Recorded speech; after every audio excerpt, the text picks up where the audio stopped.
আজ আমাদের এখানে খুব বৃষ্টি হচ্ছে, তাই ভাবলাম একটু খিচুড়ি করব আর সেটাই তোমাদের সঙ্গে শেয়ার করব। চলো দেখে নেওয়া যাক।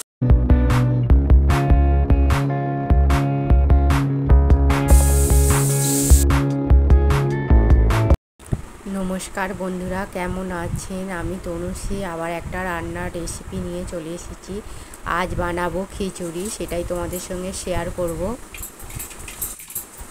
এই যে এদিকে আমি আলু ভাজা বসিয়েছি আর ওইদিকে আমি চাল আর ডাল দিয়ে দিচ্ছি। আমি আতপ চালের করব, ওই জন্য চাল আর ডাল দিয়ে দিচ্ছি। আর এদিকে সবজিটা আমি ভেজে নিচ্ছি, যে খিচুড়িতে যে সবজিটা দেবো সেই সবজিটা ভেজে নিলাম। এবার আমি খিচুড়ির জন্য মশলাটাও তৈরি করে নেব। পেঁয়াজটা দিয়ে তেল দিয়ে কড়াই তেল দিয়ে পেঁয়াজটা দিলাম। আর এইদিকে আমি আলু ভাজাগুলো করব। যে এদিকে আমার আলু ভাজা পটল ভাজা হয়ে গেল।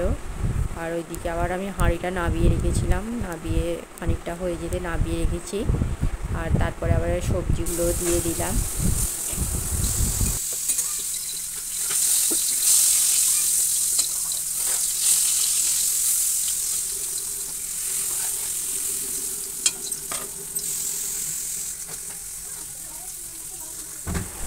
এই যে ওই কড়াটায় খিচুড়ির মশলাটাও হয়ে গেছে কষানো ভালো করে। এবার আমি বেসনটা ফাটিয়ে নিচ্ছি বেগুনির জন্য। বেগুনি করব, তার জন্য বেসনটা আমি ফাটিয়ে নিচ্ছি। এই যে আবার হাঁড়িটা বসিয়ে দিলাম, দিয়ে মশলাটা ঢেলে দিয়ে এবার গ্যাসটা জ্বেলে আমি এবার নেড়ে চেড়ে খিচুড়িটা তৈরি করে নেব।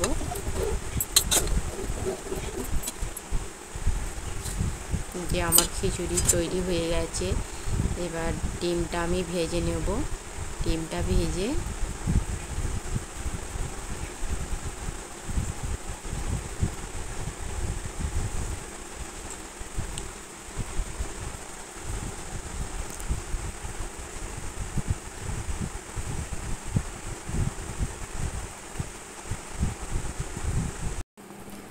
বেগুনিটা করলেই আজকের মতন আমার রান্নাটা কমপ্লিট হয়ে যাবে। চলো এখানে ভিডিওটা আমি শেষ করছি।